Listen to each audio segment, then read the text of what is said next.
नमस्कार बाबा. नमस्कार. कुठून आलाय तुम्ही? कुंदीरोड मिरजकर मला तासगाव.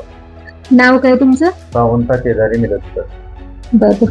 काय साधारण त्रास तुम्हाला जाणवत होता? त्रास हे हाताची आग होत होती, तळव्याची दोन्ही.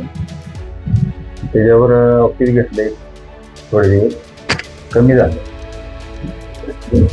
सरांनी तुमचं नाडी परीक्षण वगैरे केलं होतं का?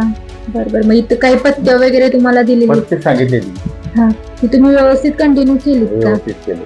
बरोबर. त्यावेळेस तुम्हाला किती ड्युरेशन मध्ये तुम्हाला फरक पडला? 3 महिन्यानंतर फरक जाणवला, पण व्यवस्थित पूर्ण रिकव्हर होत आलं का? बरोबर. तुम्ही दवाखान्याविषयी इतरांना काय सांगाल? व्यवस्थित औषध वगैरे व्यवस्थित करते. औषधांचा काही साईड इफेक्ट वगैरे जाणवतो का? काय नाही. थँक्यू.